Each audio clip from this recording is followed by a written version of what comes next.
Hello, everyone. I'm Chester44, also known as Fly, and welcome to this Let's Play of Pillars of Eternity 2, Deadfire. Last episode, we managed to clear out Signath Moor, which was old Ingwithan ruins that were making giant sea creatures. We deactivated it, which one of the gods is not happy about, but screw him, we're trying to protect people. Anyway, after that, we reported back in and were told, hey, take care of Crookspur. You can probably get some help from Koiki. Well, we need to go to Koiki anyway, so I think that's where we're going to go next. But first, I need to find it. Where is that book?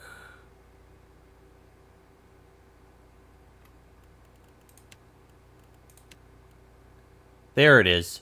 I feel like we might be able to speak. I already know the storms wreathing Pococahara have gone still. We felt the change ripple through the beyond.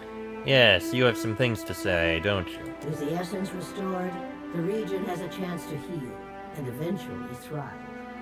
Time will tell if that is what the Deadfire actually needs. My instincts were correct, and you are not content to let matters sit undisturbed. Good. I will continue observing your progress. If you desire answers, look no further. Has your opinion of mortals changed at all? Nothing you've done has tarnished it utterly. Let's see. Talk about the I wheel. can only divulge so much to mortals. Okay, nothing else then. Rodica nods. So that's all Rodica has to say. Nothing else of note yet. Alright. Well, we'll head north to Sayuka, and from there, we'll head further north towards Koiki.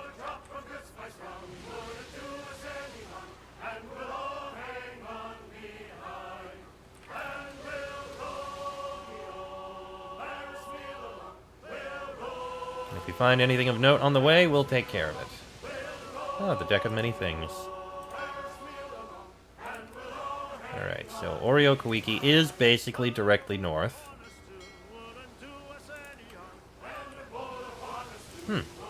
Not really anything of note on the way. We've already basically made... Oh, you encounter another ship at sea. Have we now? You are rounding a rocky islet when you see a ship drifting on the horizon, its sail luffing in the breeze. A rough symbol has been painted into it. You pull out your spyglass and peer at the symbol. It's crudely drawn, but it looks like it could be a war club, or a sword, or a key. Other than the flapping sail and swaying lines, you don't notice any movement. But you do spot one body slumped against the gunwale and another splayed over the wheel, and an arrow buried in the mast. Aloth appears at your side and looks as well. That symbol, it looks like a variant of the Leaden Key's insignia. You think they're Leaden Key? Or attacked by them, perhaps. Leaden Key members rarely announce themselves in such bold fashion, but we won't know until we look. It looks to me like the war club of the Wahaki tribe. They paint this on raided ships to warn others, I say. Takehu folds his arms and shivers. Perhaps. Still, it merits a closer look. Let's investigate. My thoughts precisely. Well then, we find clues of the Leaden Key.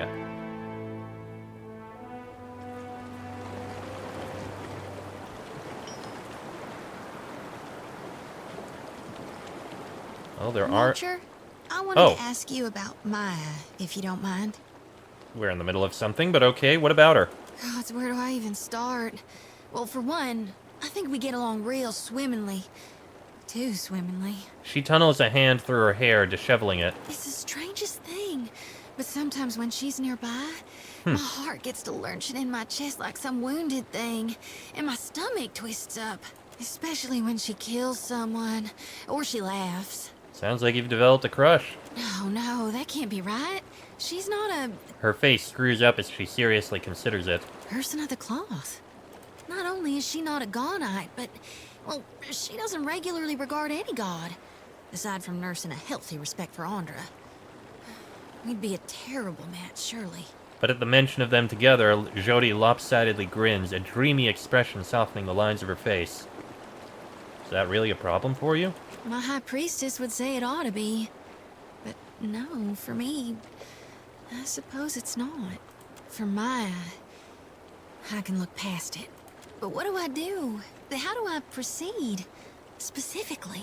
A frown tugs at Jodi's worry-nibbled lips, and she tilts her head as if waiting for you to hand her the answer she seeks.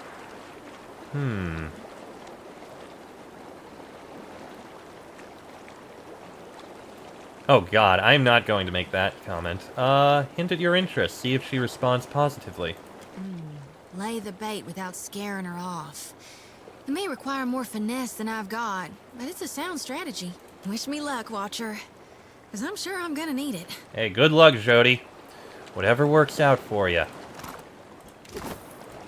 The painting on the mast resembles a symbol used by the leaden key.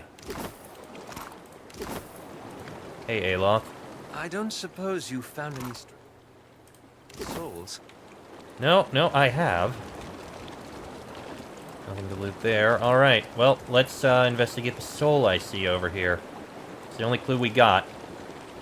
A fragment of essence quivers near a corpse. Most of the soul seems to have departed already, but this fretting, fluttering piece remains.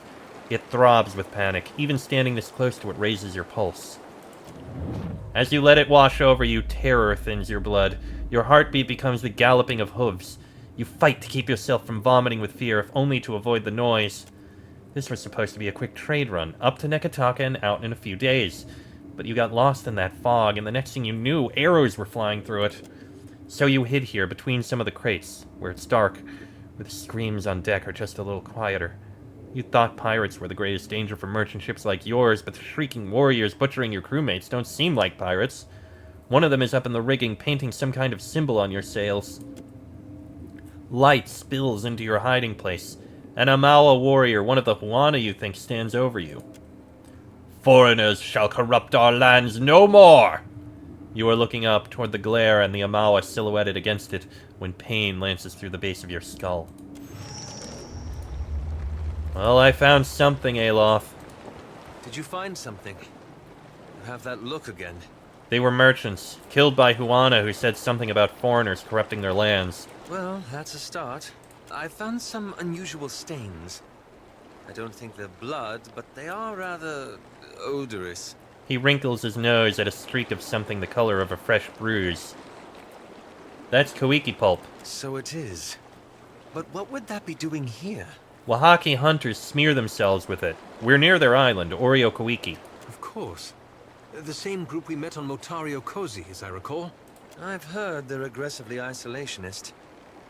As for what that has to do with the leaden key... He frowns, looking at the key-like symbol painted onto the sail. At least we know where to look next. Though if this becomes anything like our encounter in the Defiance Bay catacombs, well, I hope we get our answers before the bloodbath. He looks at you and smiles wryly. Alright, we have our goal. Oreo Koiki. Everything is leading us there. Looks like we'll be taking Aloth with us in addition to Tekehu. So, Maya, you're stepping out. Aloth, you're coming in. We're gonna keep the rest with us. I think that's fine. There is a shipwreck here. I suppose you can investigate the shipwreck.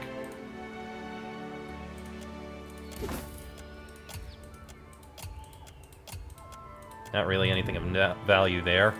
Alright. Let's head on to Oreo Koiki, see what we can find on here.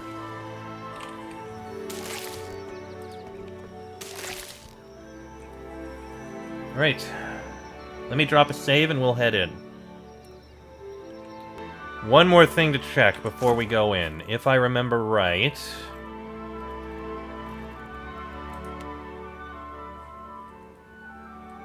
Yeah, there's some line... Ah! A passphrase. Over crumbling mountains across blighted seas. Got it.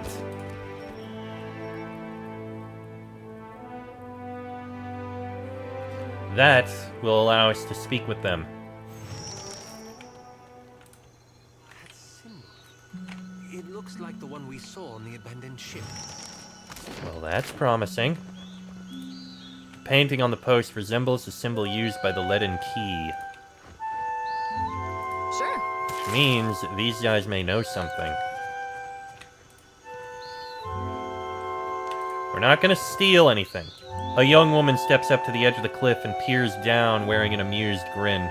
She fingers the curve of a long hunting bow. You keep turning up like a chipped Azada. She nods toward Takehu.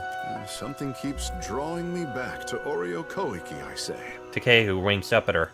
Don't let Awata hear you say that. She returns her focus to you with a frown. You went into the jungle for animal hides, I say, and found yourself in an empty clearing.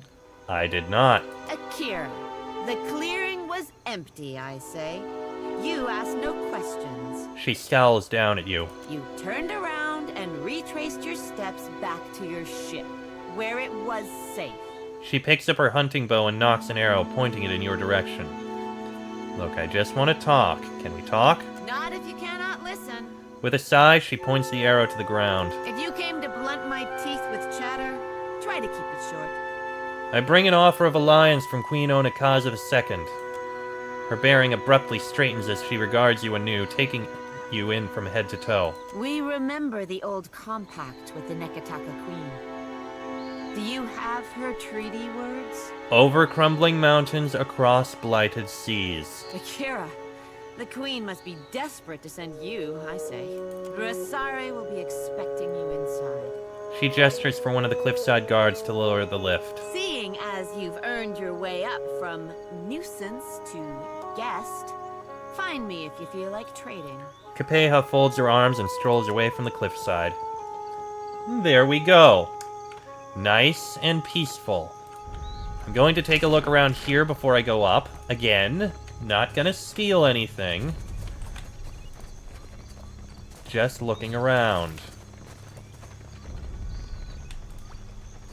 I mean, if I can take something, I will. That's some fallen fruit, so fair enough there.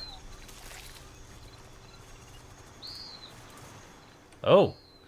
Rocky outcroppings pepper the face of the cliffside. You can make out the shape of stone ruins situated high above. The terrain offers an abundance of hand and footholds, though the length of the climb alone would exact a heavy toll of effort and strain. Scouting for a secure passage could help mitigate the risks of a hard climb. Have someone study it. Adair squints up at the rock face and points at dangers which eluded you until now. You note that a crevasse, which would otherwise have proven a useful foothold on the journey up, is home to a bulbous and pulsating nest of wasps. Higher still, a prominent ledge stands out as an intimidating obstacle. You note no other dangers of significance. I feel like we should climb that later.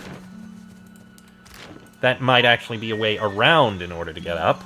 So we'll ignore that for now. Let's go speak with them.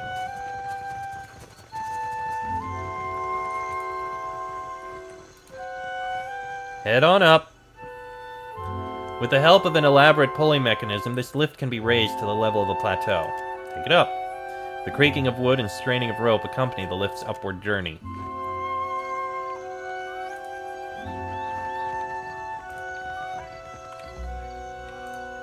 Okay. Let's take a look over here first.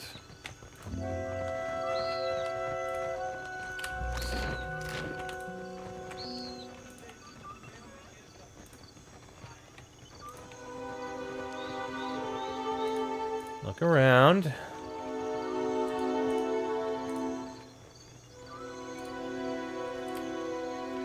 Nothing of huge note yet.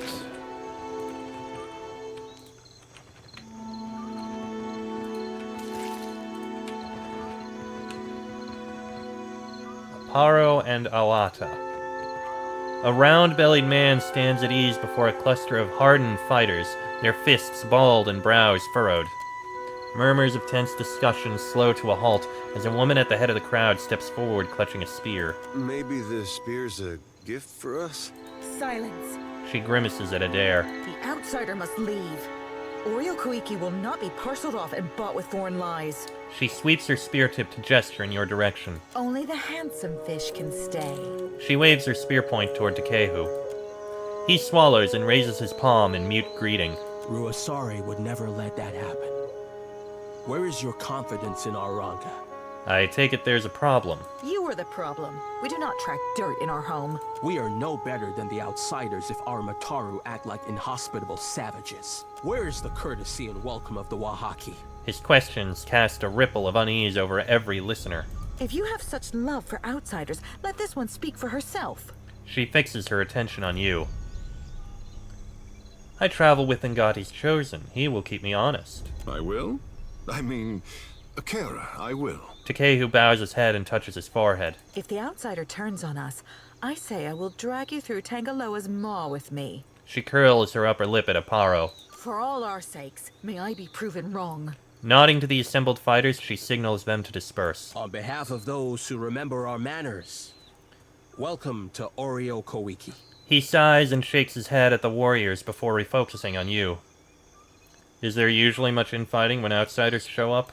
Akira, I say circumstances have made us rough around the edges.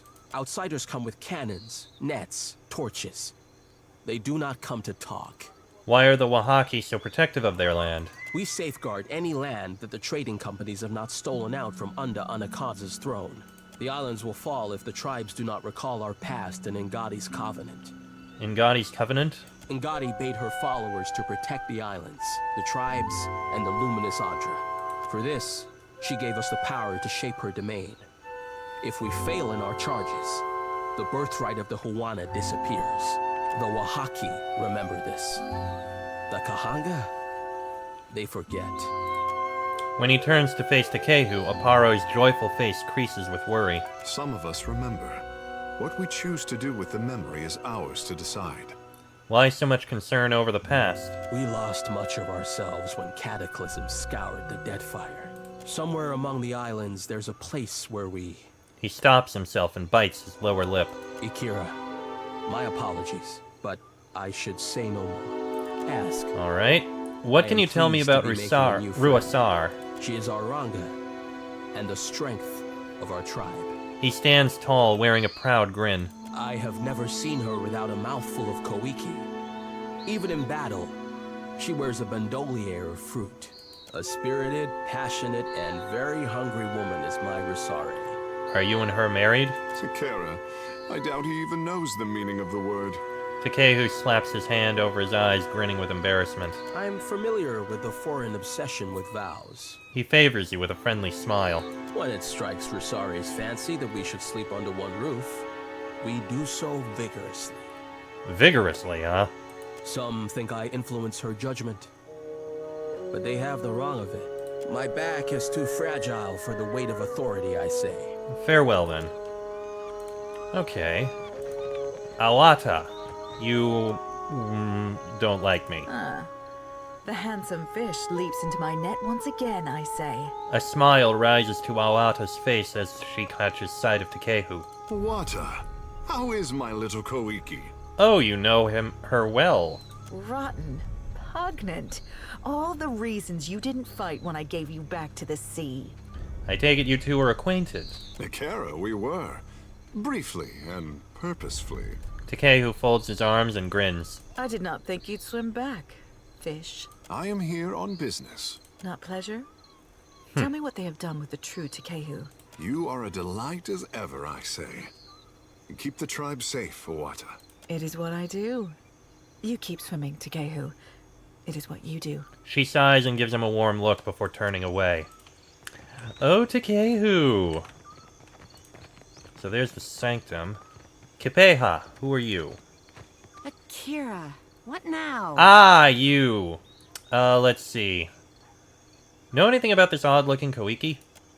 Frowning, she studies the fruit in your open palm, poking it gently with her index finger. The Koiki rocks back and forth. Do not eat this. She makes a complex warding gesture with her hands. It is infested. The wood-strangling wasp planted its larvae in this Koiki. She glances off to the tree line. I will alert the others. Do not eat it unless you want insects to burrow through your windpipe and hollow you out from the inside. Good to know, thank you. Anything I should know about the locals? Buparo is our mystic. Convinced that the whole fortress will come crumbling down if he doesn't keep to his daily devotions. As for the rest, ask around. I'm not here to satisfy your curiosity. Alright, You're in luck. can I trade? I am the only one on the island who trades with outsiders. Alright, and we can rest on a simple reed mat, which gives us nothing. Kuwaru's Prize. Extra damage with spells, and +1 intellect and perception. That's actually very nice. I like it. Aside from that, we have various food stuffs and ingredients. And some ale, grog, and rum.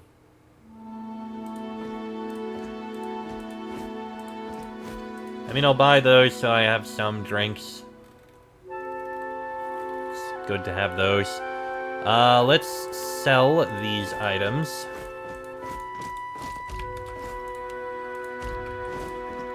It's not much, but it's something. Right, I do know who I'm gonna give that to, I just haven't said who yet. Also, I have some books that I can sell, and I didn't even realize. There we go. That is definitely some money. I do kind of want to buy Kawaru's Prize. It's expensive, but the extra damage with spells and the intellect and perception boost is actually pretty good. So, screw it. I don't buy things much. I'm gonna buy this. You are the one I should give this to.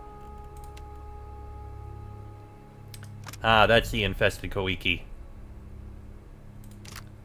Yeah, I'm gonna leave that alone. The ring is... Where's the ring? Am I holding on to the ring? Who has the ring? You have the ring. Why do you have the ring? You should not have the ring. I'm giving you the ring instead of the ring of minor protection. Because that increases your spell damage. Plus the intellect bonus, which nothing else gives. Perception as well. Definitely worth it to give. Sure. Okay. There's a little bit of a path down here, which leads back over to here. So we haven't Did you actually... notice their face paint? I did, and we will speak of it to them. Akira, what now? I can rest if I wanted. They don't care for me very much with that. So the only other place we haven't been to would be the Oreo Koiki Sanctum and the ruins that we saw up there. I feel like the chatting in the Sanctum might take a while. So you know what? I am going to go ahead and end this episode here. A shorter episode, yes, I admit, but I think it's fine. Next episode, we'll speak with the leader of the Wakahi, see if we can get their help, get them helping with taking out the slavers, get them on the Huana's side for Queen Onikaza, and in addition, see if we can find out what they know about the key. The Lenin key. So this should be interesting. And then after that, we'll go investigate those ruins.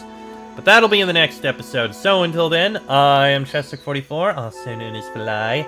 That is Laniara, Adair, Joti, Tekehu, and Aloth. This has been a Let's Play of Pillars of Eternity 2, Deadfire.